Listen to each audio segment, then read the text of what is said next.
You're listening to The Jay Barker Show on Tide 100.9 in Tuscaloosa.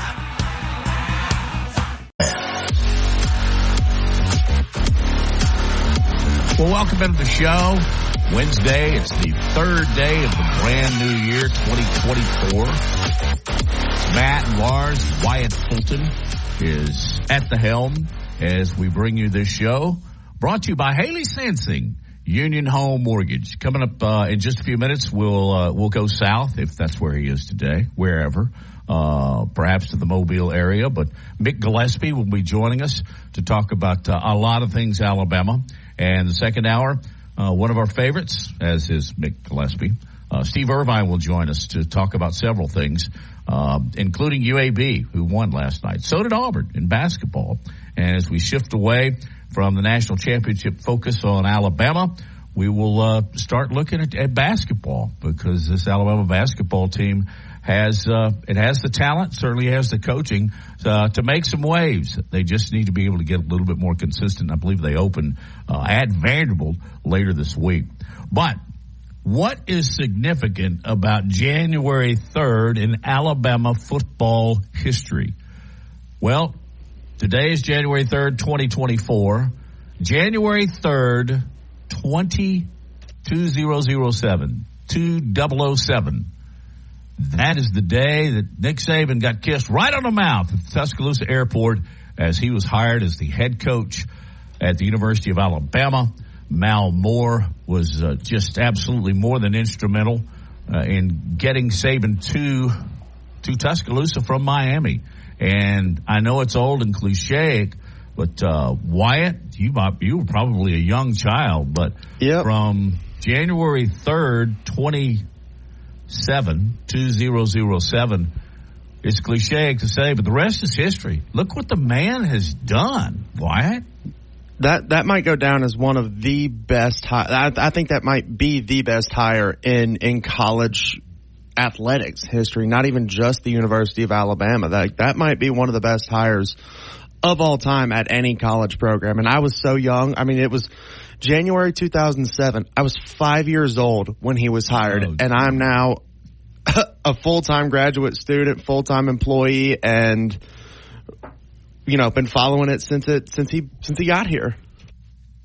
I don't think we'll really stop and think what if, but word was back then that Rich Rodriguez was going to be the next head coach at the University of Alabama.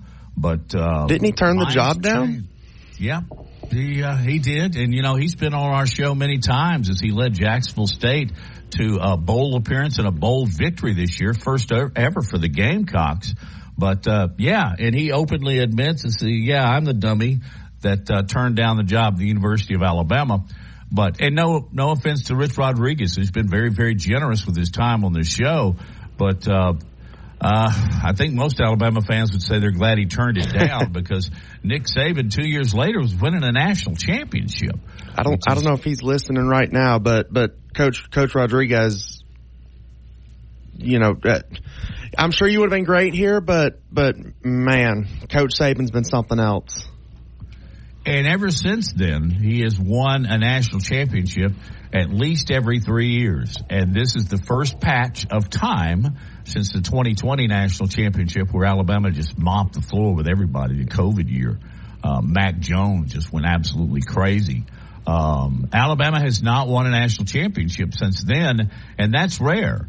And then I hear this fodder, I'm sure you do, Wyatt, about how much longer Nick Saban is going to stay around. Mm-hmm. And he says he's going to stay around until he is no longer an asset.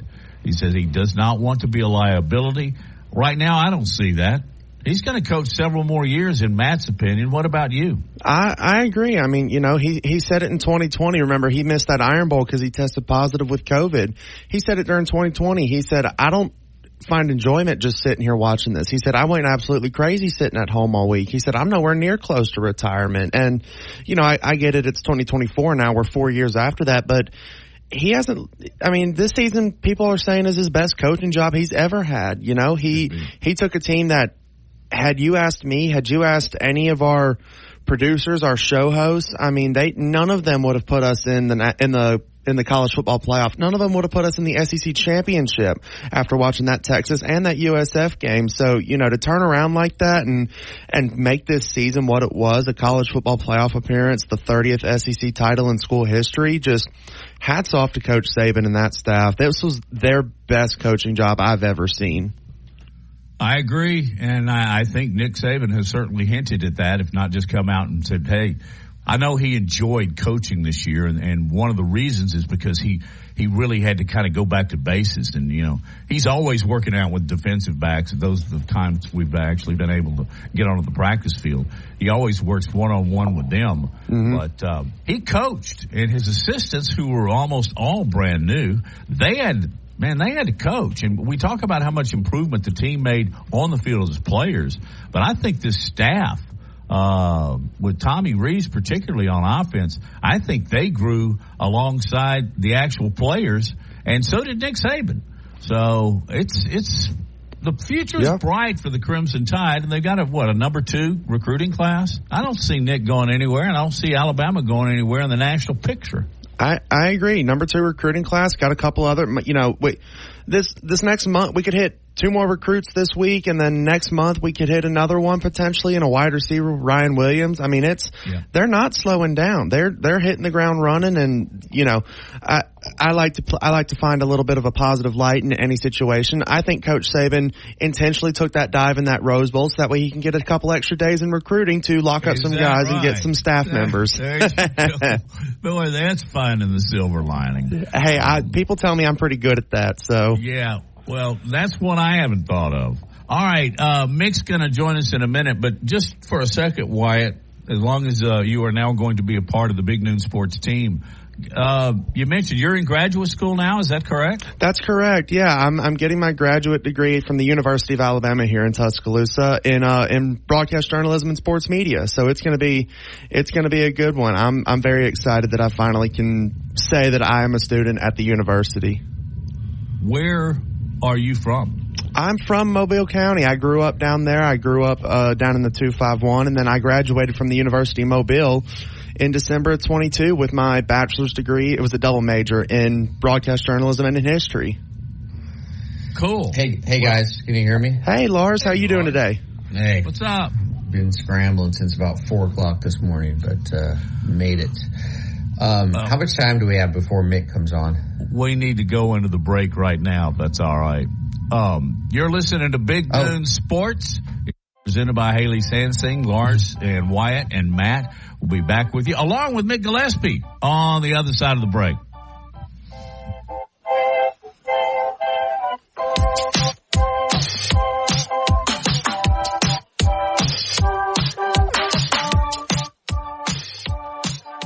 .9 Tuscaloosa weather. The chance of some scattered light rain this afternoon. The most widespread rain will be south of here. Otherwise mostly cloudy with a high at 45. Clearing tonight, the low 29. And a dry day tomorrow, partly to mostly sunny with a high at 52. I'm James Spann on the ABC 3340 Weather Center on Tide 100.9. It's 42 degrees in Tuscaloosa. From T-Town to the Plains. This is Alabama's most in-depth analysis on the SEC. This is Big Noon Sports. Portions of Big Noon Sports are brought to you by Laura Lee Thompson, the Bama broker, who is going to start coming back on with us on a regular basis. And we'll talk with her and all about that moving forward. Today is January 3rd, 2024. Mick Gillespie joins us. Mick, how are you, man? Did you have a Happy New Year? Yeah, you know what? I'm doing all right. A little disappointed about the football game. It has felt like a funeral the last couple of days, but no, I mean, it was a good New Year's. It was a good New Year. Do you know what happened 17 years ago on this exact date? Yeah, that was the day that Mal Moore camping out at Nick Saban's house paid off, and the Nickinator came to Tuscaloosa. Do you ever stop and think what would have happened if it had been Rich Rodriguez or if he stayed in Miami? I really don't, to be honest with you. Yeah, life would be so much different. And, I mean, think about it. Rich Rodriguez is coaching Jacksonville State, which I still think he's a good coach. But thanks to his wife, we ended up with the best football coach of all time.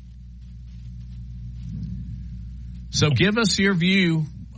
Maybe not going back to the fourth down play or the picks or the runs, the whatever the case may be. Anything struck you kind of post game? I'm still just trying to figure out how we couldn't figure out to snap the football. I mean, I've tried to go back and think about every single football team I've ever covered, even doing games at County Highs, for 10 years. I don't ever remember a season where a snap was that hard to accomplish. And I don't know enough about what's going on down on the field to know why those guys couldn't get on the same page. But it cost them a national championship, in my view. And I'm not just talking about the last play. I mean, think about the entire season. They got lucky to get away from a bad snap against Auburn, and then there was always an excuse. They never could get it figured out. The rest of the stuff, it just happens during the course of a football game. But you would think by the end of the season that the snap would be something that would get figured out, and it just didn't. That's what I think about when I look back at this game. Well, are there any others? I mean, because you're right. Particularly, there were 2 consecutive bad snaps when Alabama was really kind of out-muscling Michigan line of scrimmage. And they had moved into Michigan territory, and then suddenly it was 3rd and 29. And yeah, right. It is very, very difficult. And to me, Alabama was headed for a score, and they imploded. Yep. Yeah, no, and look, this was these were 2 really evenly matched football teams. I mean, Michigan's defensive line, which, I'd heard that it was really good. I've seen them on film, talked about it on the tailgate show. I knew that it was going to be an issue, but we overcame that. I mean, it's not like the sacks are the reason why the team didn't win. I mean, it made it tough, but Alabama did other things really well. I wish they would have ran the football more on first down. But the problem was every time you got any kind of momentum running the ball, a bad snap or a sack or a false start penalty. This game hurts because Alabama should have won. That this team could have been national champion, but they just didn't execute. They just didn't take care of the little things, and that's why we're going to be watching Michigan and Washington. But I still think this is a great job by Nick Saban. I mean, anyone that doesn't realize that this team overachieved, and I know they have some good players, but this was not. You go into the beginning of the season and you look at the talent and replacing coordinators and getting these guys on the same page. It hurts because they got so close, but at the same time, when you take a step back and just kind of, take a deep breath at the same time, you realize this was a great season. And this is the best job that Nick Saban's ever done, in my opinion, and the guy's the best that's ever done it, So it just stinks that they didn't win. Mick, in your estimation, what was the key moment, or maybe 1 or 2 or 3 moments in the game? Well, if the game came down to 4th down and 1, and they didn't cover the back, Corum on that little pitch play. There's a little pass out of the backfield, that to me was the key point of the entire game, because you stop that and you win. And they caught a lot of breaks, Michigan. I mean, think about it, the interception at the beginning of the game, and, the guy, he steps out, but then he's back in, they reverse that. The catch they had on that drive, which would have made it 3rd and long, and they go back and he barely had his foot in, so they got some breaks in the game. But it comes down to if you cover the back out of the backfield on that play, and they don't get a first down there, then you win. But they didn't do that, and not only did they not do it, they didn't cover the guy at all, and he got 25 yards after a penalty. So that was the key point to me. Defensively, was Michigan more equal or less than you imagined? They were pretty much what I thought. They were better in the secondary, but I knew that coming into it, I knew that their defensive line had three different lines of guys that come in and they rotate a lot. I knew that they would get after the quarterback. I'm kind of worried that it would look like the Auburn game in some aspects. But their secondary was better than I anticipated, so they were a little bit better than I thought. I mean, but I knew they were going to be good. I mean, they were the number one defense in the country. They were motivated, though. These guys all came back to school because they embarrassed themselves so bad against TCU. And, so they were definitely motivated. And I feel like, kind of from Alabama's viewpoint, maybe we got a little bit too comfortable, because I didn't feel like that when Alabama went in and took on Georgia. It just felt like everybody thought that Alabama was going to roll those guys.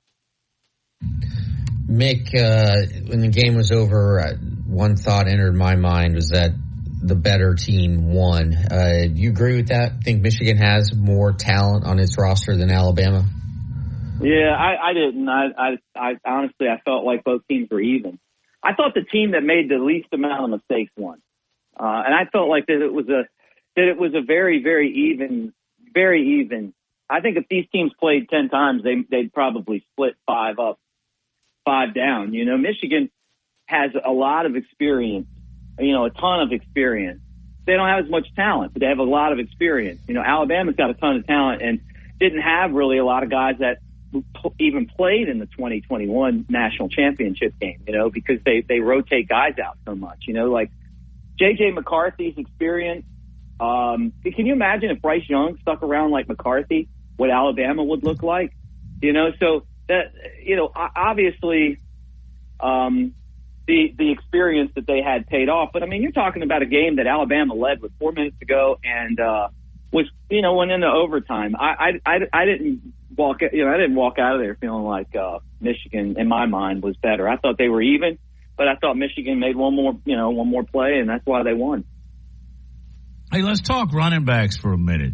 I've asked around. He was hit on the final play, but Roydell Williams had 1 carry for -1 yards. Of course, Jace was great, scoring a couple of touchdowns, making some nice moves. But the first back they went to, other than McClellan, was my guy I've been wanting to see more of all year, and that's Justice Haynes.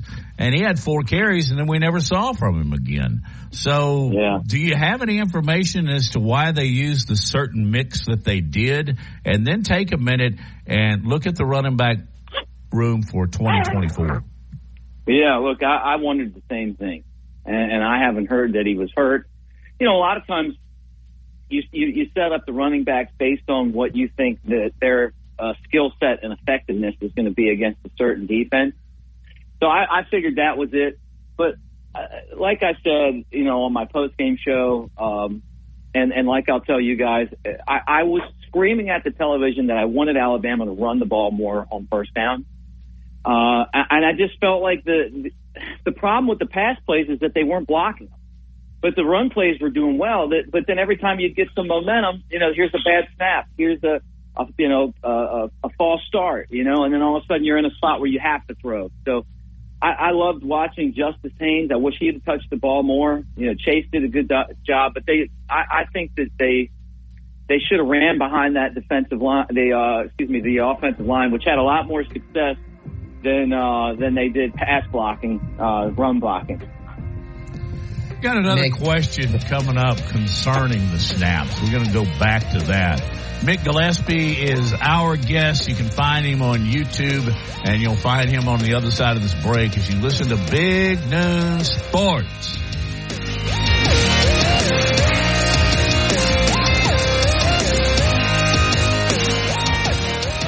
Down to the plains. This is Alabama's most in-depth analysis on the SEC. This is Big Noon Sports. Our guest is Mick Gillespie, and we've been talking, what else? New Year's Day, Alabama falling in overtime to Michigan 27-20. Mick, we talked at length about the trouble in the quarterback, the center to quarterback snaps. At what point, particularly since Alabama, this is nothing new. It happened throughout the season. And at what point do you consider just going under center? I don't know. They don't do that anymore. Nobody. So I don't know. I mean, I don't know what what about somebody else snapping? What point do you say, hey, you know what? I mean, we've been talking about this the entire season. It isn't like it just popped up. They're lucky they beat Auburn because of a snap, but I don't know. I don't know what the situation is with the roster. None of us are at practice. Obviously, Nick Saban felt like that was the best that he had to put under center. But if they would have had, a center that could got the ball to a quarterback on a consistent basis, they'd be playing right now, in my opinion. Mick, you mentioned the key play being that fourth down play that Michigan had on its final drive of regulation. What did you see on that play? Let's kind of break this down. How did Corum get so wide open? And beyond that, Michigan had guys that were wide open all throughout the game. It seemed like there was a lot of confusion in the Alabama secondary. Yeah, I mean, I saw two guys at linebacker that one of them should have swung out and got him. That did. They took the slot guy, the guy that came cutting in, and then he cut out and nobody covered it.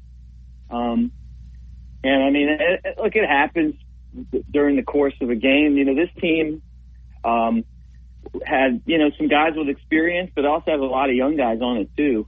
And Michigan did a good job of kind of exploiting them like Auburn did. I mean, we really want to get into it, but they were good. They were a good enough team where they overcame all that stuff. Except that one play would have won it if they'd have stopped it. Yeah. Is it your sense? Because a lot of people are saying that Jim Harbaugh outcoached Nick Saban because of all that pre-snap motion they did on offense, which Michigan really hadn't shown throughout the season. Are you buying that Harbaugh really got one over on Saban?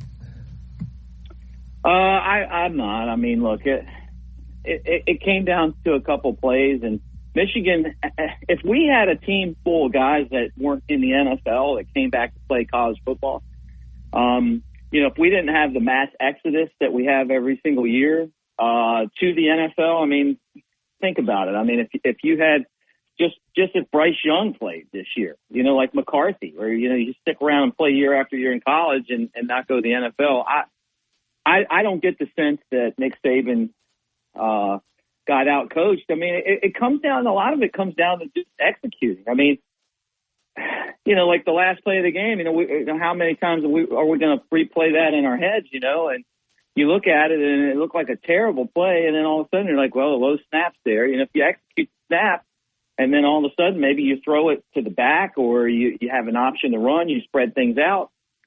A lot, things could be different, but I don't get the sense that Nick Saban got out coached. I've seen that. I've had Michigan fans come on my, Bama Tailgate YouTube channel and say that. That's not what happened. I mean, when you play good competition, you don't always win, and that's the other part of it. As much as we want to, and as many games as we won, you don't always win. It doesn't always go your way, just because Alabama beat Georgia doesn't mean Georgia won the national championship if they were there. I think Alabama would have won it last year. At least they would have beaten Georgia had they gotten a chance. But sometimes you lose. And that to me is where maybe we get a little bit spoiled, where we forget that, we're playing the best of the best every week and we're competing. I mean, it's not like we went in there and got blown out like TCU did last year, or like Michigan did the 2 years before that. This was a game that went into overtime, and they made a couple more plays than us. They had the momentum in overtime, but I'm really proud of Nick Saban and what he's done. And honestly, I think that they did a good job.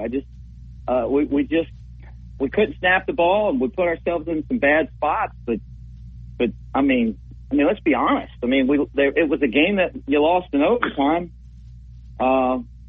That to me doesn't say that you got out-coached. I mean, it's just you just lost.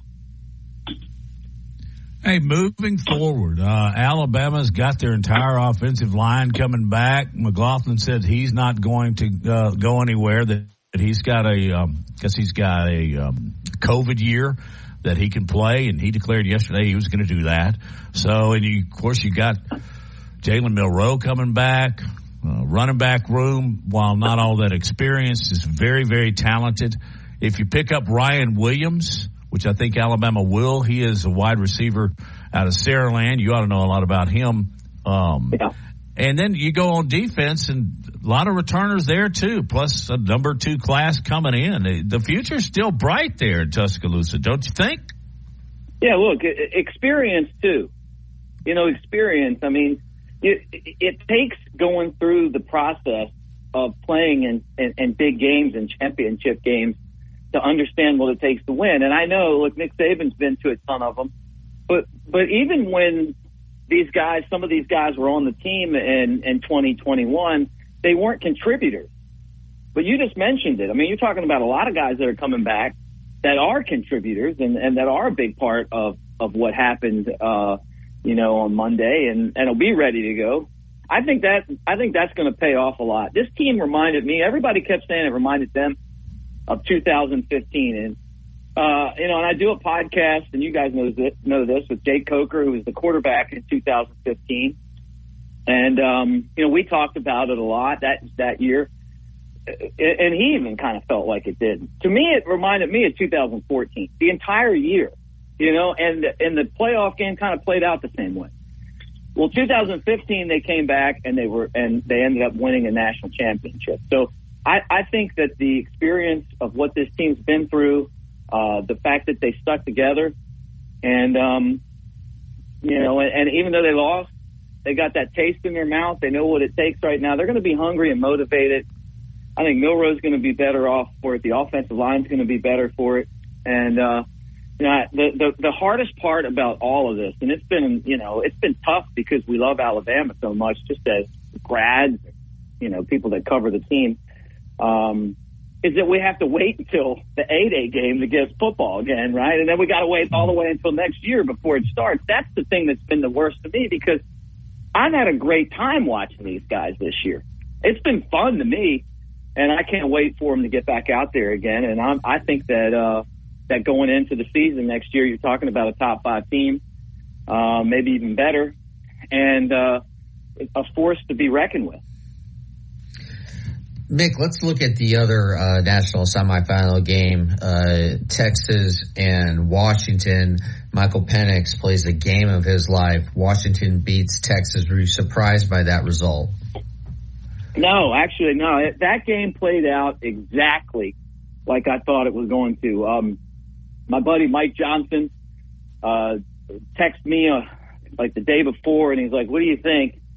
And I'm hot right now. I'm going to tell you, man. I had a terrible year betting. You guys know that. Well, the postseason's been the exact opposite. I'm like 32-10 right now, and and I've got Michigan in the championship game to beat Washington. But what I thought was, with that Joe Moore winning offensive line for Washington and Michael Penix Jr., who I absolutely love, going back to his time at Indiana, and Texas's weak secondary, I thought it would be a lot like the Oklahoma game, is what I told him. And I said, I didn't know if they were going to win, but I knew they would cover a 4-point spread. And they built the big lead, and and they held on to win the game. I thought that one was really good. This playoff was amazing, by the way. I mean, really was. Like, it kind of built out the way that we thought it would. But I look for Michigan's defense to really give Penix a lot of trouble. With that said, though, I enjoyed watching the way that Washington was able to throw the ball around, and they exploited Texas's weakness. It was just a really good matchup for Washington to play Texas, and it was a really bad matchup for Texas. Now, if Alabama had Alabama played Washington, I think they would have killed them, because Alabama's got a strong secondary, And I think that Alabama would have been tough for Washington to stop. And I think that's what's going to happen on the national championship game. I think the run game is going to really neutralize their ability to touch the ball. Hey, Mick, a quick follow-up for me. The final play of Texas-Washington, it seemed like a relatively easy throw for Quinn Ewers to make if he just throws a fastball to his wide receiver there in the front corner of the end zone. It's my belief that Quinn Ewers was hurt. Yeah, he banged his head on the turf so hard, and he just kind of wasn't the same player after that. And you saw him. I don't know if you saw the video of this, but after the game, he absolutely looked bewildered and almost lost. I don't know. Can you just play out that final sequence for us and what your analysis of it was? What's the backup guy's name that transferred? Is it Malik Benson? It's Malik something, right? Yeah. It's Malik Murphy. Malik Murphy. Yeah, Malik Murphy. How about transferring when your team is on the doorstep of a national championship? And to me, I mean, just a side note, because I saw the same thing, Lars. I think he was hurt. It really is a shame where we are right now with the student athletes in college football, where they would transfer rather than play in a championship game. Because I think if they had him, he probably would have came in, and he actually did a really good job backing up this year. I think I think Sark did not want to put Manning into the game because he hadn't been in action like that where everything matters, and he just played like a slop time. And I don't think he wanted to kill his confidence. And that was just my interpretation. Yeah, I mean, what are you going to throw? You're going to throw him in, a freshman that really hasn't played that much? It's funny. I saw a picture from the press conference, where the media day that they had, and there were like a swarm of camera and media around Arch Manning and Quinn Ewers had like one guy standing there with him. It's like everybody's excited about Manning because of his name, but unfortunately, he just wasn't ready to get in there and help. And I think you're right, man. I mean, it felt like, and you talk about that turf, man. That stuff it's really hard. You hit your head on it, and you certainly can do a lot of damage there. It didn't seem like he was the same player. It would not surprise me at all if he didn't have a concussion and play that game out. We'll probably never know, but maybe if you have your backup quarterback that played a bunch of games this season, you go to him and you win. Because I could tell that Texas just ran out of time. And we were talking about who the better team is. I still think Texas is a better team than Washington, but they didn't win. So that's where we're going right now. Washington in the championship game. Yeah. So who are you picking? I'm going Michigan. I'm going Michigan. I think Michigan's going to win this championship. I like the way that their offensive line blocks. I like the way that they play football. They're going to put a bunch of guys at the line of scrimmage, hand it off to Blake Corum. J.J. McCarthy makes really good decisions. He's accurate. He reminds me of Jay Barker, our friend Jay. I mean, and I said that before the game. This guy's 26-1 as a starter. I mean, he knows what he's doing. When Jay was quarterback, and I mean, remember how it was. Like, if he needed to throw a lot, he threw a lot. If he didn't need to, he didn't. And people say, oh, he's a game manager. No, he's not. He's a winner. And that's important. It's a game that you're supposed to be out there trying to win.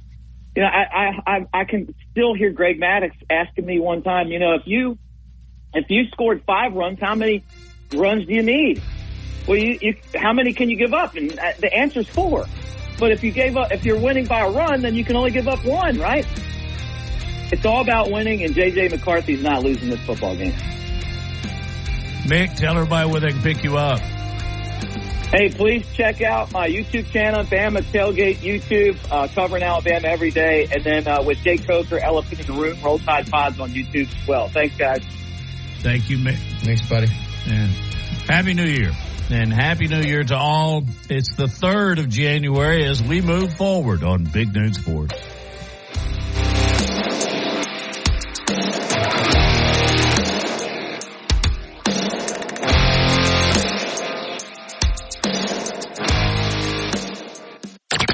Feel inside the Alabama Crimson Tide with the Gary Harris Show. Hey everybody, it's Gary Harris. Beginning Wednesday morning on the Gary Harris Show, we're going to start making the transition from football to basketball. Bart Heights on Hoops will join us, but we're not done with football yet. We'll continue to analyze what went wrong for Alabama in the Rose Bowl, look ahead to the 2024 season, plus look ahead to the College Football Playoff National Championship game between Michigan and Washington. All that and more Wednesday morning on the Gary Harris Show. Catch the Gary Harris Show Monday through Friday, 9 to 11 a.m. on Tide 100.9 and Tide100.9.com.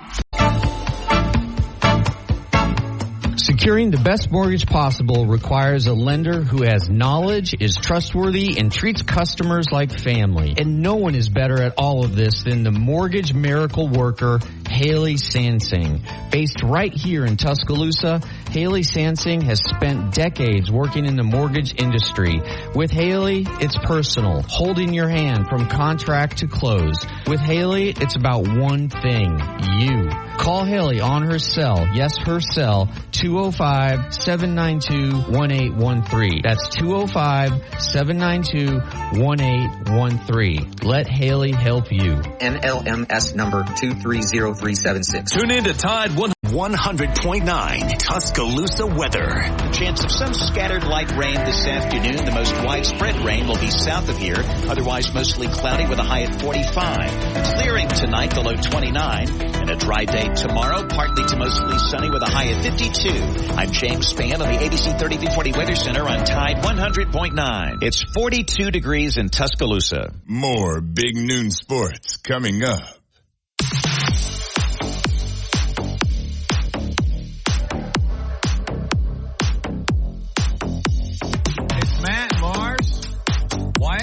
Gang is here as we operate on a Wednesday. We're getting a little tired of this overcast, gray, chilly weather. But, hey, you know what? I'll get over that. Lars, we were not able to talk much about what happened 17 years ago today, but give it some thought here. In the meantime, let's go ahead and go to our phones, which will line up and just play throughout the rest of the show. If you'd like to dial in at 205-342-9904. And let's go to Arkansas. I hadn't talked to this guy, Marty. Marty, my fellow Razor. Hey, how are you? I'm doing fine, guy. I'm doing fine. Yeah, I talked to them this morning. They all got on to me a little bit that we didn't win the national. I said, well, y'all hadn't won one since 64, and y'all gave that one. So, but the three... I don't know why you like the Razorbacks, but that's all right. I'm not going to go there. Only thing I miss about you is, you know. Oh God! Only thing I miss about you is your high school football. In the fall, I got a question to ask you about that, but we'll bring that up for a different day since you got basketball coming. I got some questions on that later on, but right now we're talking about the game. 3 things on the game, okay? 1. If Melrose don't fumble the football right there, we probably go down and score. But that's an if right there. The 2 that make the difference, we had to lead with 4:14 or 4 minutes to go in the game. We got the football. All we had to do was run it 3 times, get a first down, make Michigan use their 2 timeouts. If we had to punt it back to them then, they'd probably get it on about the 10 or the 15. And they only have about 2 minutes to go with no timeouts. That was the game right there. Not to play at the end. Or the other bad one was where we would have scored 2 was when we had the ball on the 45 and we do the bad snap and end up on, because we would have only had 10 more yards, kick a field goal, go up 23-13, a 10-point lead, and then they still would have had to score twice. But he does 2 bad snaps and it ends up 3rd and 33 and the momentum switches right there and we punt. That's the game to me. Not all this other stuff. I mean, and Reese caught, he caught a bad game. He caught a bad game. Well, in the first half, we tried to pass. We couldn't. We couldn't get the ball to the quarterback, and the time he looked down and looked up, 3 guys was on him, and we were in a 1st and 15, 2nd and 15, and then they knew you were going to pass. So, I mean, he knew we couldn't pass, no longs. We couldn't hold them. So, I mean, that surprised me that Michigan was able to pressure Milroe that much. And what I think they did a fantastic job is they pressured him into the middle of the pocket and thus not allowing him to get out and scramble for extra yards. So I think they knew that. They watched the game is pretty much in agreement that the snaps cost Alabama, probably just cost them the game, like you were saying.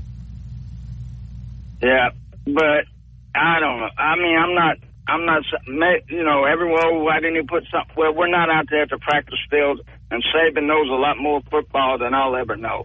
So, I mean, there's where, he's out there every day. He knows the players and stuff like that. But they just knew how to loop. We couldn't pick up that loop. Every time they looped around, the guy was coming free. So, I mean, there's where, I don't know. But we gave up two, like what you said, they knew how to scheme us on the pick plays, and we didn't move, get the right guy there, and they're wide open. Just like on the first drive, the guy didn't cover the guy, and they had a free guy out there for a 56-yard touchdown. And then even if we don't stop them, if we only give them 5 yards in the first down, they still got a long way to go. But we gave up 56 and let them go all the way to the 5. I mean, if they only got 5 yards there, they're still a long way away from the touchdown and still have the march and have the score. And there was not, they kind of may use their timeouts. It's just a big play right there that cost us not stopping them. It's the big play. Because, I mean, they would have got 2 yards. They still would have had 40 yards to go. Marty, have you ever seen an Alabama team lose when they absolutely dominate special teams? Michigan just made mistake after mistake after mistake. Oh, no. Really, Alabama won. And I kept thinking to myself that you can't beat Alabama when you make these commit these boneheaded miscues, and yet they were able to emerge. And I just, in going through, all the games. The thing about it is they made the mistakes, and we had to end up making mistakes and making 2 long 50-yard field goals to score instead of continuing scoring touchdowns. I mean, even though they made the mistakes, we made the mistake there and ended up having to kick a 52-yard touchdown because we had a bad snap there. So, I mean, there's where we made our mistakes, too, and they capitalized. I think all we did was capitalize on their mistakes and made field goals. Because I always say, when you make a field goal, you leave 4 points on the game. I know, but especially when you're in the red zone. I mean, you got to score touchdowns in the red zone, and we didn't do that. But, I mean, this came, it's like what everybody says. We've been spoiled. I've been following Alabama football since 1966 when I saw Stabler run around Tulane Stadium. So, I mean, I've had my national championships, and anything else is all right. And I love this. You go there, like this year, you didn't know if they were going to win or lose, and it was great to be in the stand and come out of there after the Tennessee game when they thought they're going to lose, and then 4th and 31. And I don't live in Auburn, but I'd wear my shirt every day and go down to Montgomery and walk around downtown and just wear it, even if I'd get egged and yelled at. It's like here. I'm not the only Alabama fan in Arkansas, but I might be the loudest when I'm at my table. Because if y'all want to look at something, look at YouTube. Rabid Bama fan. Okay. That's and that. But hey, Marty, I'm gonna talk some Happy New Year to you, and I'm gonna talk some Alabama basketball with you. I had the schedule wrong because I thought they were playing tonight, but they don't play till Saturday. But I'm going to talk to you because. So I'll call you back and we'll talk some basketball, but I can't wait till high school football again on your show. You all have a good day, and thanks for letting me call. All right, awesome. Thank you so much. Marty was very much a regular on our post-game shows. He's colorful. Yeah, Marty, he made some really good points. And it reminded me of some of the stuff he was saying of a Casey Stengel quote from way back when. He said, most ball games are lost, not won. I think that applies to Alabama. There's a lot of truth to that. No question. Lars Anderson and Matt Coulter are with you. Big Noon Sports. Wyatt Fulton is at the controls. We'll be back with another hour. Steve Irvine will join us in about 15, 20 minutes. Look forward to talking some football with him and some basketball. It's time to make that transition, Lars, and that's exactly what we're going to do. You're listening to Big Noon Sports, brought to you by Haley Sansing, Union Home Mortgage.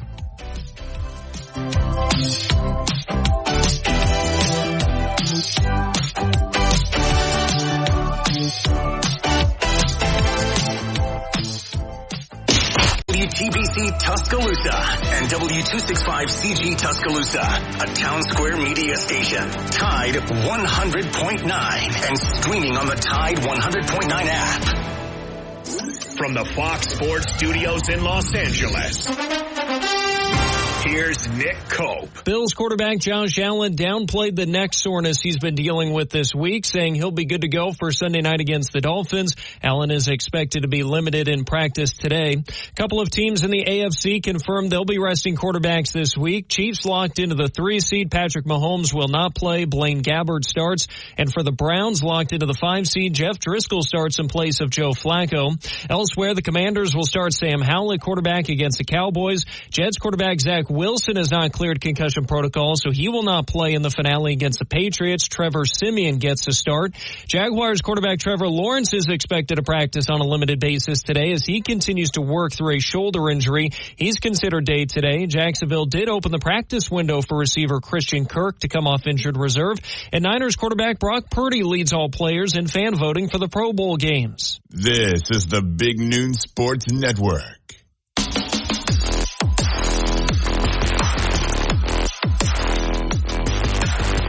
It is Big Noon Sports. Welcome back into the program. Steve Irvine will join us in just a minute. Lars, we started the show talking about what happened 17 years ago on this very date, January 3rd, 2007. Do you remember where you were, what you were doing when Nick Saban was hired at Alabama? I do not. Do you? Oh, yeah. Yeah, it was a pretty big deal, and I think I was still doing mornings at Jocks. That's how long ago it was. But I remember watching some of the television coverage, and when he landed, he got off the Alabama jet, and there were so many fans there. Alabama was they were just starving for good football again. And this woman came out of nowhere, and she didn't hug him. She didn't kiss him on the cheek. She just kissed him right on the mouth. You remember that video? I do. I think later on that afternoon, she was arrested for like DUI or something. She was. And she died a few years ago. Oh, I hate that. Yeah. Certainly didn't mean to make fun there. Oh, no. But she was arrested for driving under the influence later that night. But man, it was. So I've written about this quite extensively, and you have these hundreds and hundreds of Alabama fans at the tiny little terminal there at that FBO airport in Tuscaloosa. They're all looking up, gazing toward the heavens. It's like they're waiting for their savior to come. And once the savior arrives, he's absolutely treated like given a Messiah-like welcome. And, that day was just such a whirlwind for Coach Saban and Miss Terry.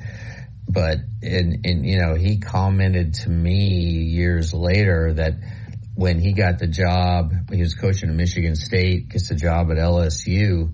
When he landed in Baton Rouge, there was one guy there. And it was the guy who was going to drive him to the athletic complex. And that right then and there, I mean, literally just being on the ground, the plane comes to a stop, and Coach Saban and Miss Terry look out the window.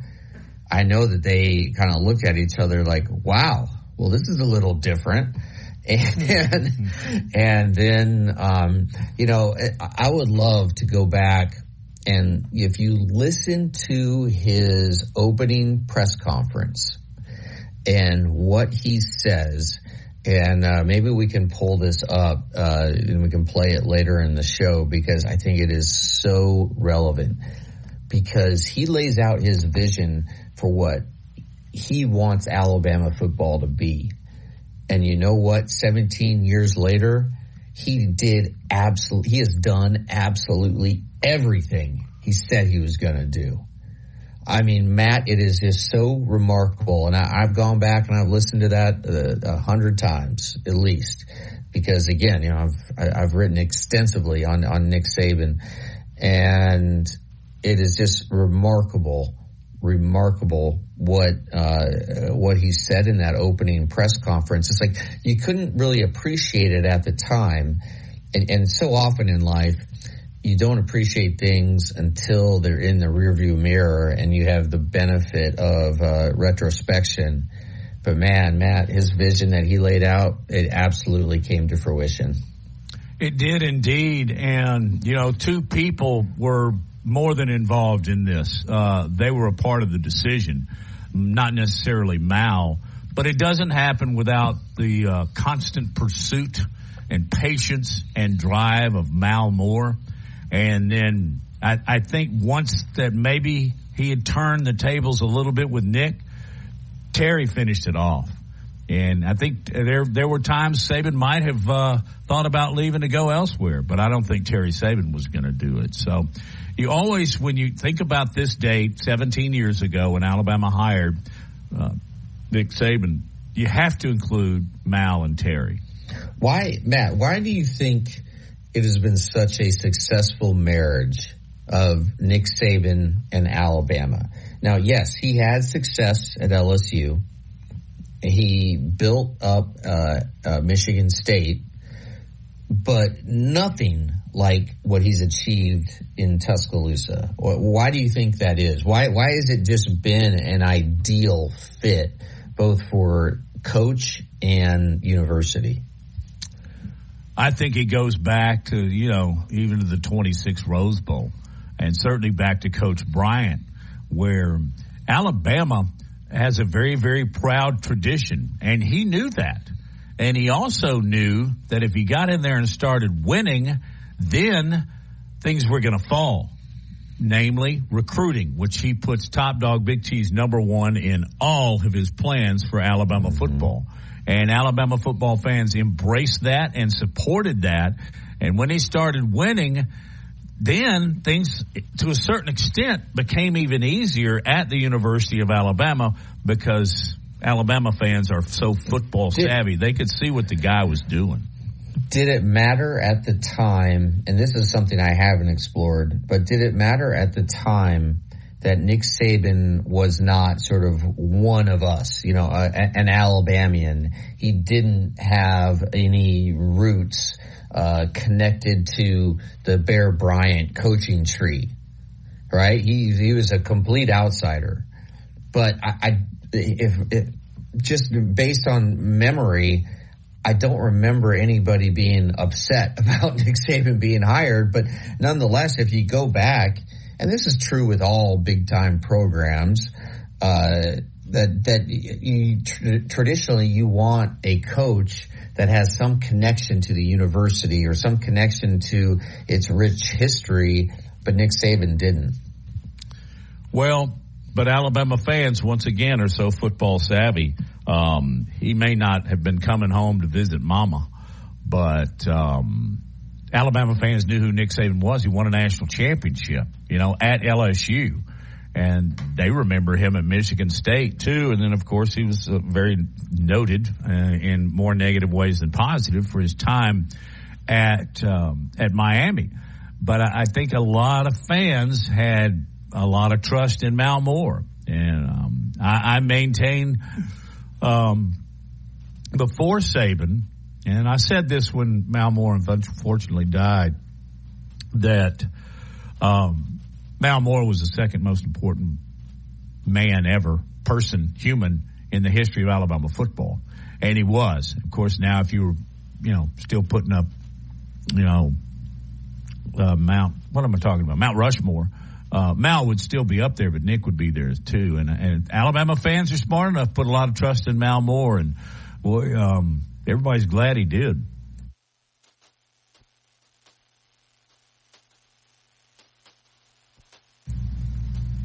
Well, and I thought, as Robbie Glenn is texting in, he says fan base.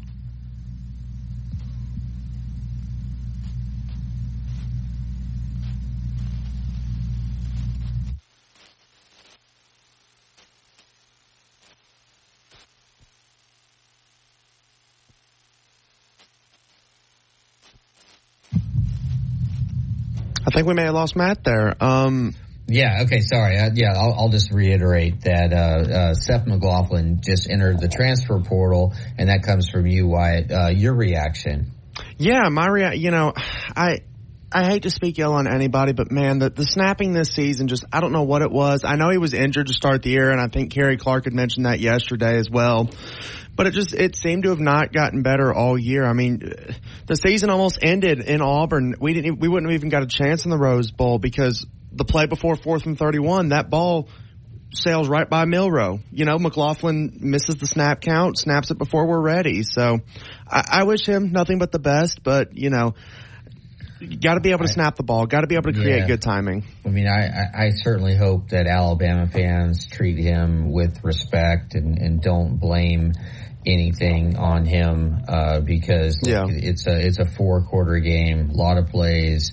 And, he's a young man, trying to do his best. And I hope it wasn't because of sort of, people who were being highly critical of him, which is causing him to transfer, because it could have been a wonderful redemption story if he had decided to stay, come back for his final year and have a tremendous year and help Alabama, get back to the top of the mountain.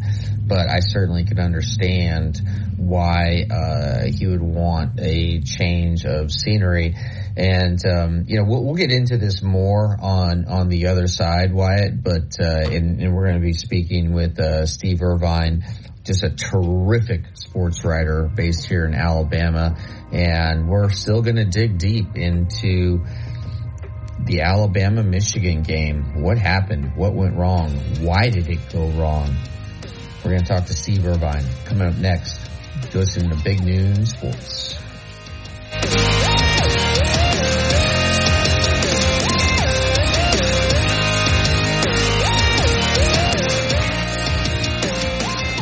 I'm attorney Lee Thompson is known as the Bama Broker. She's a Tuscaloosa native, an Alabama graduate, and the only realtor in town with Wall Street experience. A skilled negotiator, Laura Lee knows how to buy low and sell high. And the Bama Broker isn't just going to show you houses. No, Laura Lee is going to educate you on the market, guide you to homes that fit your budget, and teach you how to sell your home for its maximum profit. Throughout the entire process, the Bama Broker will equip you with the tools you need to both buy a home and build financial wealth through home ownership. Trust me, the Bama Broker, who's as roll tide as houndstooth, will get you across the goal line. That's Laura Lee Thompson, the Bama Broker with Advantage Realty Group. You can reach her at 205-790-7229. Again, that's 205-790-7229. And you can also email her at lauralee@thebamabroker.com. That's lauralee@thebamabroker.com.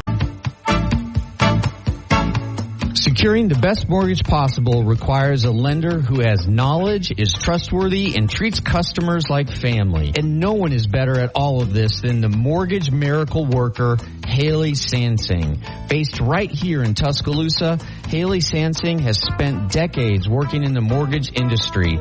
With Haley, it's personal, holding your hand from contract to close. With Haley, it's about one thing, you. Call Haley on her cell, yes, her cell, 205-792-1813. That's 205-792-1813. Let Haley help you. NLMS number 23037. 60376. Tide 100.9 Tuscaloosa weather. Chance of some scattered light rain this afternoon. The most widespread rain will be south of here. Otherwise mostly cloudy with a high at 45. Clearing tonight, the low 29. And a dry day tomorrow, partly to mostly sunny with a high at 52. I'm James Spann on the ABC 3240 Weather Center on Tide 100.9. It's 43 degrees in Tuscaloosa. Covering SEC sports like kudzu on the roadside. This is Big Noon Sports. From Magic City Impact, UAB Collective site, we're joined by Steve Irvine. Steve, did you have a good New Year? I did, yeah. Just very relaxing. You know, at my old age, it's pretty relaxing, so I just kind of relaxed. Well, I hope it was a good one. You know where we're going to start here, and any new flavor you can throw at us here concerning the Alabama-Michigan game is welcome, because we've done the bad snaps, we've done the fourth down. Just a couple of views from Steve Irvine as to what happened in the overtime win for Michigan. Well, boy, there's a lot of layers to that. Like you just said, you covered a bunch of it. But, you know, I don't know. I just think it was Michigan found a way to win. You know, I mean, and that's something that Alabama's been doing all year long, and you know, finding that way to win. And, you know, this time that went the other way. And, you know, and sometimes, and, you know, Washington's kind of in the same boat as this, is sometimes when it seems like week after week you're having to find a way to win, you just feel like at some point at the wrong time it's going to bite you a little bit, and that's kind of what happened, you know, the other night, or the other day, you know, in the Rose Bowl, and so, you know, just one of those things. You know, I think you got to give Michigan a lot of credit for, you know, the drive to tie the game, and then, you know, making plays in the overtime. You know, sometimes you just got to tip your cap and then go back and try to figure out what you could do better. And one thing you can do better is snap the ball. You know, I mean, that, you know, like you say, you covered that, but that's such a basic thing that, but, you know, it bites you, you know, if time after time. And, you know, you go back to that's been going on all year, you know, and you know, I just think back to that Texas game, and I mean, I don't know how many times there were bad snaps in that game. I mean, it seemed like a dozen, but it's probably less than that, but it seemed like a dozen. And so, you know, eventually that bites you. Well, it certainly did, and it just baffles many as to how that was a season-long issue, and nobody else was moved to that slot. And I guess nobody gives any thought to going up under center anymore, do they, Steve? No, that's, you know, very few, you know, very, very few. And, you know, who knows if they would have been capable of doing that. I mean, I don't know. You know, I know obviously what you do is if you do it the one way, if you do it the shotgun way, then, you know, maybe you feel like you can't do it the other way. I don't know. I mean, and I don't know what, you know, and I feel bad for the kid. I mean, you know, he's not trying to snap the ball bad, you know, and, but it's just, again, it's one of those basic things that if it turns into a big thing if you can't get it fixed. Did I just read, and Wyatt, I'm going to depend on you back at our production studios, but did I just see that Seth McLaughlin, who said yesterday he was coming back for his COVID senior year, Wyatt, has Seth now entered the transfer portal? Is that what you understand? He did. Seth has officially entered the transfer portal. I believe the account yesterday was proven to be a fake one. I'm not 100% sure. Oh. Yeah, I felt like it was. They had like 90 followers or something like that in the one from yesterday, and that could have been Seth McLaughlin's, you know, real account. And yeah, but he has entered the you know, and I can understand that. I mean, it's that's a hard situation, you know, and you know, and you hate it. I mean, I hate it. I mean, you know what's funny about this is when I'm watching that game, and I don't care who wins or loses, I really don't. I was just watching the game. But before that play, I was thinking to myself, please don't let this be a bad snap. You know, if they're going to stop them, stop them. You know, but I mean, honestly, I was sitting there thinking, like, please don't let this be a bad snap, because I knew that would be the kind of the rhetoric afterwards. You know, which it has to be. I mean, I understand it, but you know, as it turned out, it was, and now we're sitting here. What do you think about the season overall under Nick Saban? I mean, I think that a lot of people have said it's one of his best jobs coaching, and I believe it. I mean, I do think I look at it two ways. I look at one way, and I think that it was a great coaching job. It was, to get through it. But the other thing that I sort of look at is a lot of these problems never really got fixed. You sort of overlook. I mean, the offensive line was struggling early in the year, and it seemed like it might have got fixed a little bit. But then in the biggest game of the year, you end up giving up 6 sacks, and a lot of that I think was communication, some stuff, and a lot of that was Michigan was pretty darn good up front. I mean, you can't lose sight of that. Sometimes you try to spend too much time thinking about what went wrong without looking at the other side and going, hey, they just made some plays, and they're pretty good. And but I do think there were some areas that didn't really get fixed, and maybe they got a Band-Aid during the year a little bit, but when it came down to it, they didn't get fixed, and maybe there were areas that couldn't get fixed. I don't know, I mean, we're not there every day, we're not in the meetings, we're not, we don't know what really goes on in there, so that's kind of the way I look at it. But I mean, to me, you can't look at the season and say it's a failure. I mean, because I think that for where they started and what happened early in the year and where they ended up was you got to give them a lot of credit.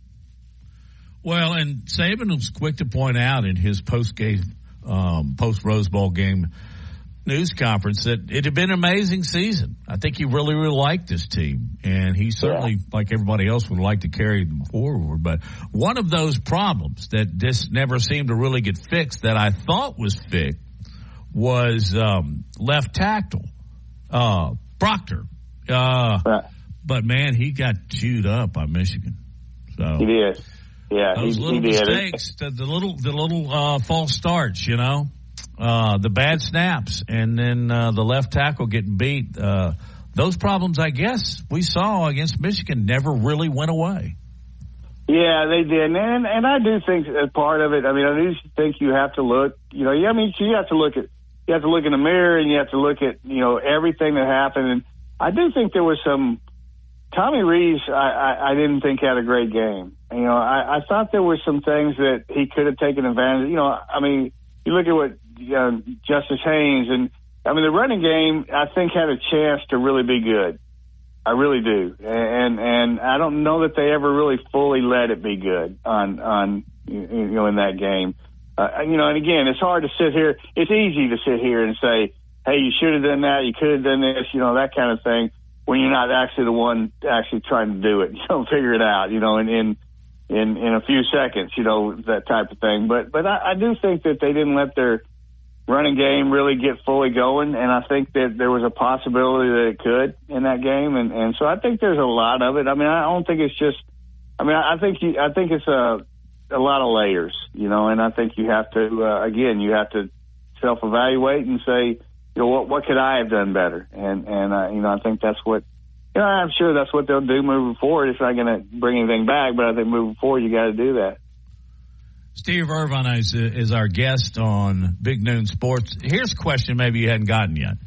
Of the two quarterbacks, Jalen Milroe and J.J. McCarthy, who is more likely to have a successful NFL career? Oh, boy. That one's loaded, isn't it? Yeah, that's a tough one. That's a tough one because boy, that's a tough. I think. I mean, right now I would have to say J.J. McCarthy because I just think he's a little more polished, or he's more polished right now. But I think the upside of Jalen Milroe is pretty darn good. Because I think that where he's developed from day one of this season till today, or till the Michigan game, is amazing. I mean, it really is for where he came from. So.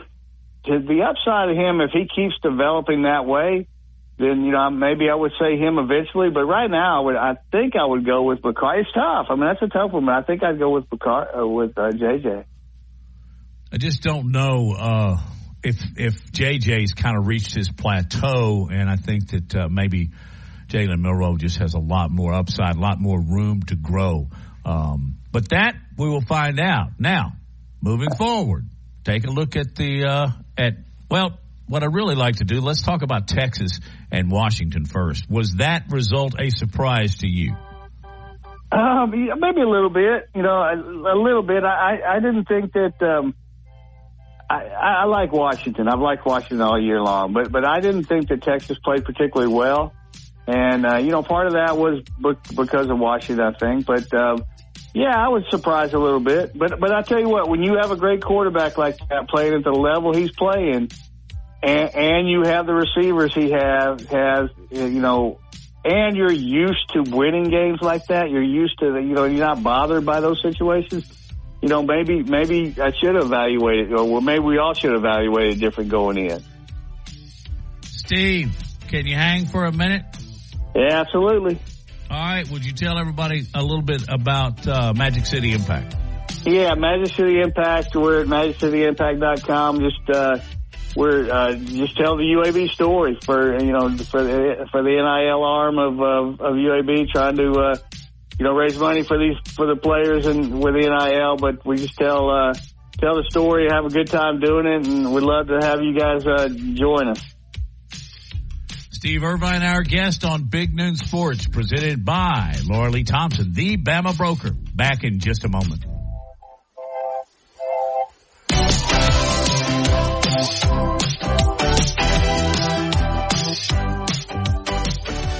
Lord, I'm sports talk in Alabama. This is Big Noon Sports. Our guest is Steve Irvine. Steve, looking ahead just a few days now to Monday night in Houston. You got Michigan, and by the way, CFP committee got it right. I mean, it's number 1 versus number 2. You got Michigan and Washington. You got any early thoughts on that game?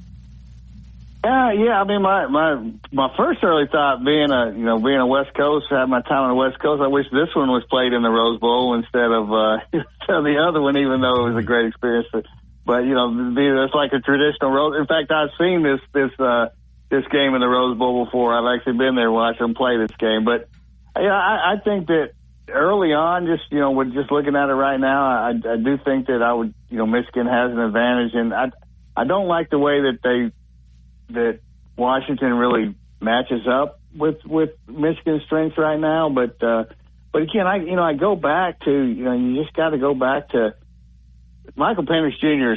has had such a wonderful year and couple years and really college career. And, as hot as he is and the plays he makes, I mean, it's sometimes hard to look at that and go, hey, and say, hey, he's not going to find a way to win this game. But I do think in this case, I just don't really like the way they match up totally against them.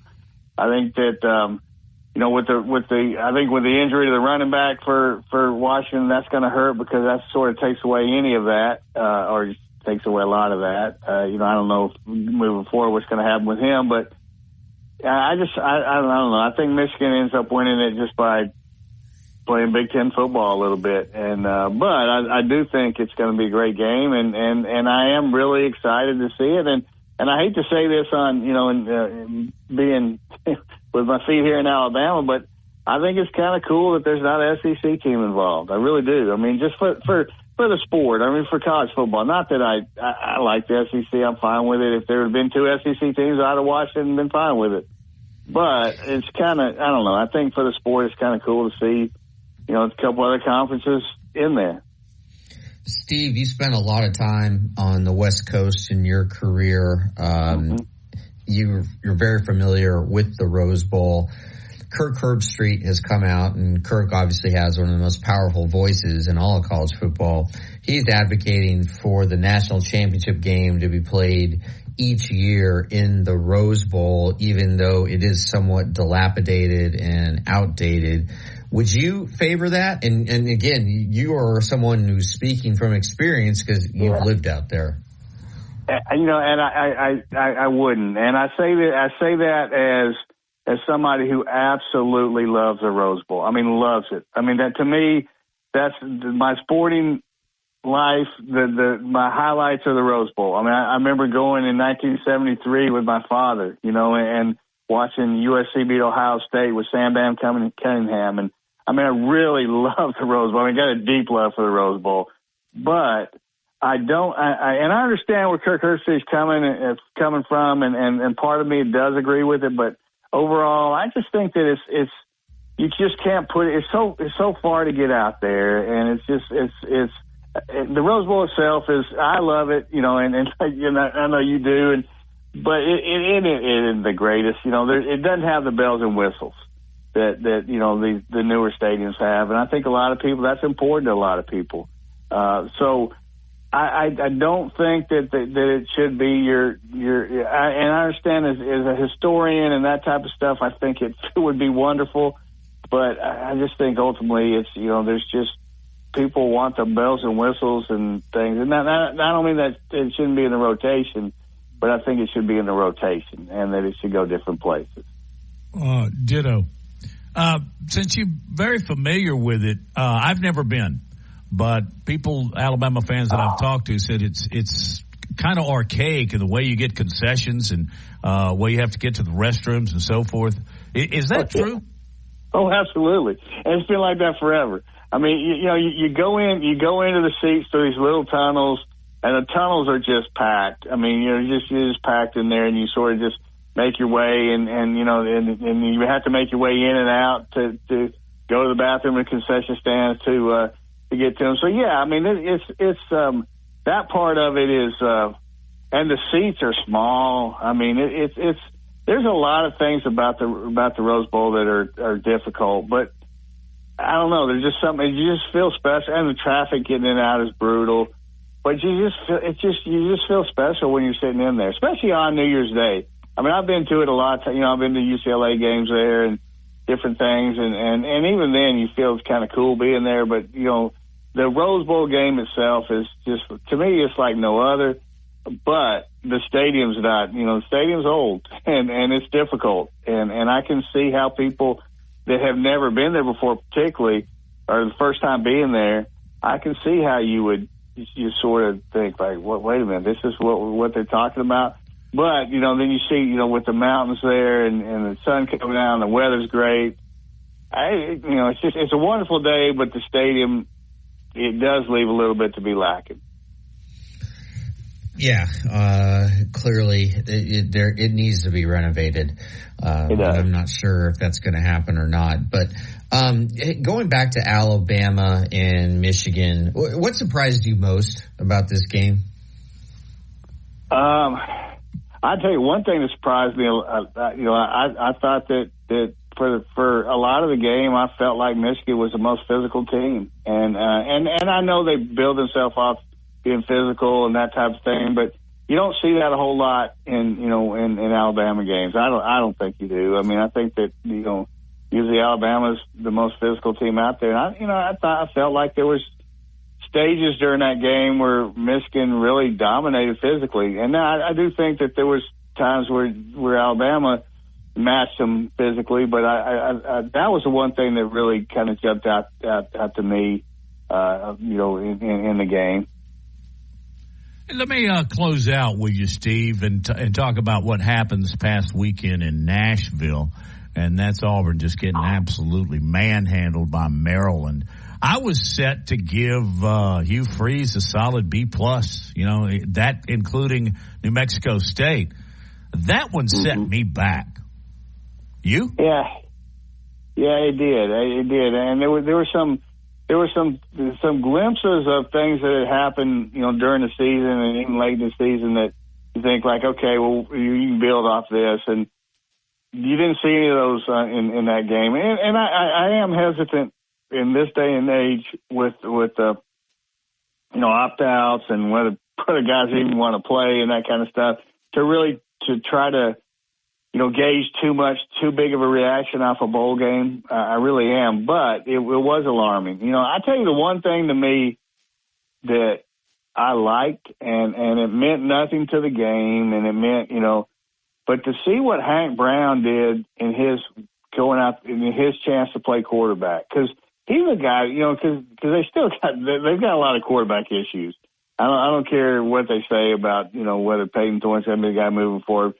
But he was a guy who's just totally forgotten in this thing, and he might still be forgotten. I don't know. But to see that way he reacted in his first chance to play, I think you've got to like that. In fact, it was really the first time that I've heard, well, not the first time, but the first time recently I've heard Hugh Freeze even mention his name when talking about quarterback future, or at least immediate quarterback next year. And so I think that's one positive thing that came out to me was that this guy showed that, maybe he could be involved in this, in the mix at least. And so that's the only thing to me that you could kind of look at as an Auburn person and say, okay, well, maybe there's a little bright spot. Other than that, it was an ugly day.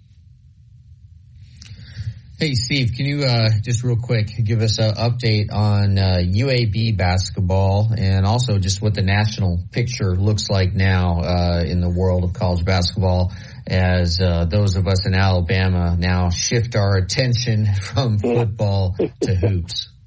Yeah, well, UAB's playing well. They had a rough, not a rough. I mean, they had a roller coaster type non-conference, which he's scheduled pretty hard for their level and kind of expected it a little bit. But they won 5 in a row last night. They found a way to win. Last night at UTSA, which has been a tough place to play for them, but because playing a little high school like gym and it's hard to kind of get up for that game. But they won. But kid named Buddy Johnson from Huntsville hit a last-second 15-footer to win it, and really played well at the end there. But then they're coming on. I tell you what, they've got a kid, Yaxel Lindeborg, that a lot of people don't, or nobody, most people don't know about that is special. This kid, he played 11 high school, a total of 11 high school basketball games as a senior, last semester of his senior year.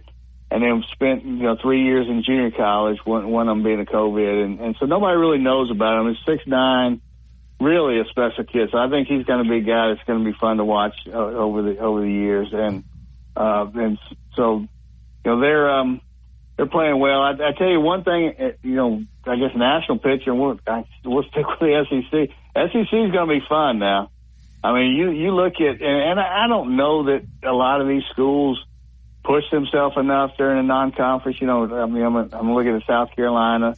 I think Ole Miss did a little bit, but there's a lot of quality for to me. Looks like a pretty quality conference for season Auburn, and so that I think the SEC is going to be fun to watch. And I think that we still haven't figured out who the team to beat is nationally. I think this is going to be one of those years where you go into the tournament and there's going to be 4, 5, 6 teams where you go, hey, this might be the best team. So I think it's going to be fun to watch them for the rest of the way. You speak of Lindenborg. Last night, UAB on the road at UTSA, they win 78-76. He had 23 points and 15 rebounds. I don't care what league you're playing in; those are numbers. Well, he had 5 3-pointers. Matt, he had 5 3-pointers. They didn't even know he could shoot a three. They really didn't. In three JUCO years, he was 12 of 31 for the 3-point. In 3 years, in 78 JUCO games, he made 12 3-pointers, and he had one. He was 1 for 9 this year going into last night, and last night he was 5 of 6. I mean, that's what I'm talking about with him.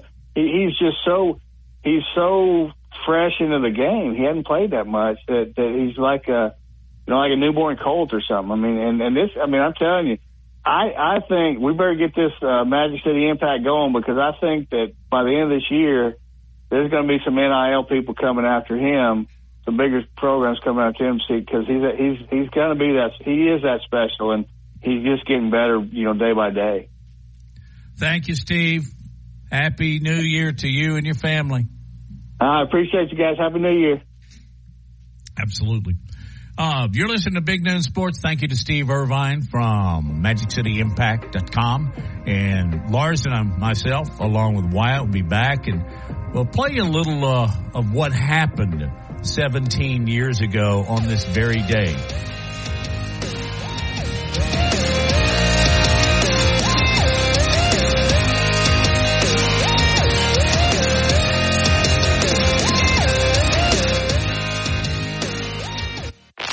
Coming Coming up on The Game with Ryan Fowler. All right, we're going to continue our coverage on Tuesday afternoon. We're going to recap Alabama and Michigan. It'll all be presented by Taco Casa Chicken Salad Chick, Blue Spring Living Water, DanielMooreArt.com, Remax of Gulf Shores with Chuck Norwood, Good Works Fabrication, all starting at 2 o'clock here on The Game on Tide 100.9, 1230 WTBC, your home for Alabama Crimson Tide Sports. The longest running sports program in Tuscaloosa. The Game with Ryan Fowler. Weekdays from 2 to 6 p.m. on Tide 100.9 and streaming on the Tide 100.9 app. Football. Securing the best mortgage possible requires a lender who has knowledge, is trustworthy, and treats customers like family. And no one is better at all of this than the mortgage miracle worker, Haley Sansing. Based right here in Tuscaloosa, Haley Sansing has spent decades working in the mortgage industry. With Haley, it's personal, holding your hand from contract to close. With Haley, it's about one thing, you. Call Haley on her cell, yes, her cell, 205-792-1813. That's 205-792-1813. Let Haley help you. NLMS number 230376. Tide 100.9 Tuscaloosa weather. The chance of some scattered light rain this afternoon. The most widespread rain will be south of here. Otherwise mostly cloudy with a high at 45. Clearing tonight, the low 29. And a dry day tomorrow, partly to mostly sunny with a high at 52. I'm James Spann on the ABC 3340 Weather Center on Tide 100.9. It's 43 degrees in Tuscaloosa. From T-Town to the Plains, this is Alabama's most in-depth analysis on the SEC. This is Big Noon Sports. We've talked often during this Wednesday edition of Big Noon Sports about what happened 17 years ago today, January 3rd, 2007. Nick Saban took the job at Alabama, and this is what he said as he approached the podium for the first time in Tuscaloosa. Positively affect your teammates every day in the choices and decisions that you make. And then the last one was be a champion. Now, this team did that, and they did what? Won the national championship. And I think that's the kind of process that I think you can expect from us in terms of how we approach what we do. I'm not going to talk about what we're going to accomplish. We're going to talk about how we're going to do it. Now, what kind of football team do we want to have here? You know, we want to be a big, physical, aggressive football team that is relentless in the competitive spirit that we go out and play with week in and week out. And what I would like for every football team to do that we play is to sit there and say, I hate playing against these guys. I hate playing them. Their effort, their toughness, their relentless resiliency to go out every play and focus and play the next play and compete in the game for 60 minutes in the game, I can't handle. Can't handle. That's the kind of football team we want. Now, that takes a lot of conditioning, takes a lot of preparation, and it takes a mindset that you're going to play for 60 minutes in the game regardless of what the scoreboard says. And you're going to compete that way throughout the game. That's incredible stuff, but should it surprise you based on what's happened 17 years later?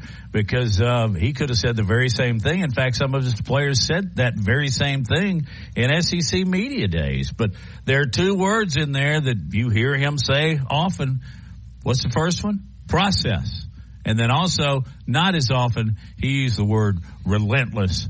And I love what he says about, we don't want other teams. We want them to hate playing us. Good stuff. Really good stuff. And thanks to our producer, Wyatt, for tracking that. Okay, one, you can hear the intensity in his voice. And that sounds like he wants to play that afternoon. That intensity has not waned 17 years later. It's incredible. Two, he wants his team to be feared by other teams. Matt, you and I have stood on the sideline before games, and we have watched an opposing team come out onto the field for the first time, and then they see the Alabama players for the first time. And you and I have seen the reaction of those young men. It is just like, you can tell by their face, by their mannerisms. They're like, oh my God. They are so big. They are so athletic. They are so fast. And that is part of the Saban sort of Alabama mystique, is that Alabama wins so many games before kickoff has even transpired because they are so intimidating. And that goes back to when Nick Saban was on the plane with Mal Moore coming from South Florida up to Tuscaloosa for the first time after Mal Moore had cast his Southern charms on really Miss Terry, but a little bit on Nick Saban. They're on the plane, and Nick turns to Mal and said, I don't know what kind of coach I'm going to be, but I can recruit better than anyone in the country. So just give me all the resources I need to recruit. What did Mal Moore do? He gave Nick Saban anything he wanted when it came to recruiting. And as we have said so many times on this show, Matt, one of Nick Saban's pet phrases is, it's not the jockey, it's the horses. Meaning it's not the coaches, it's the players. You got to have the players. Nobody in the country over the last 17 years, and it's not even close. Not even close, if you measure it out over the 17 years, has been better at getting the players than Nick Saban. And the result shows in the win-loss column. I'll add one more thing about watching Alabama in pregame and the other team's observation. They see the size, they see the strength, they see the speed, but there's another that's not so obvious to us, maybe, but to the other team, I don't know, I see it too. But there's an Alabama swagger too. And Nick Saban, as you could tell in the nature of his voice just then in his initial news conference, he has the swagger too. He's going to take a stick and beat you, you know. And that's not always just physical. Often you can intimidate just by the way you're walking. And Alabama has the Saban walk. Absolutely. You know, for Christmas, I gave Gordy, who's my stepfather, married to my mom, I gave him an Alabama sweatshirt. And, you know, I'm not an Alabama guy. I'm Nebraska, but I truly appreciate Alabama. I work at Alabama. I love the school. But when I gave it to him, and I wasn't even thinking, I gave it to him and I said, put this on and you can feel what it's like to be a winner. And that is what Nick Saban has done. It's like I wasn't even thinking about it. I just said that. Where's his team? He's Wisconsin. Oh. He's a Badger. Go Badgers. Badger. That's where Alabama's playing this fall. Yep. Pretty cool. It's going to be a really cool environment, man. I can't wait for that game. I know it's in September. We're 9 months away. But what a classic college football matchup that will be. Lars, I'm going to wrap it up with just a couple of topics. Obviously, we know where we are focusing that I think are cool. Bo Nix is going to play in the Senior Bowl. I like that. Gene Chizik was fired the second time as defensive coordinator under Matt Brown, North Carolina. But here's the coolest one, all right? And you'll love this because I know how much you love Bernie Williams. What an outstanding center fielder for the New York Yankees. And when you say that, think of the other center fielders I'm talking about. But he is now going to perform with the New York Philharmonic as a classic guitarist. I didn't know that. He's been playing classic guitar since he was 7. I think that's cool. That's really cool. He's one of my all-time favorite Yankees. All right, we got Brando tomorrow. We got Brando 1:15 tomorrow. And also, Alabama broadcaster Roger Hoover will join us. So thank you, folks. Stay warm the rest of the day. We'll see you in 22 hours.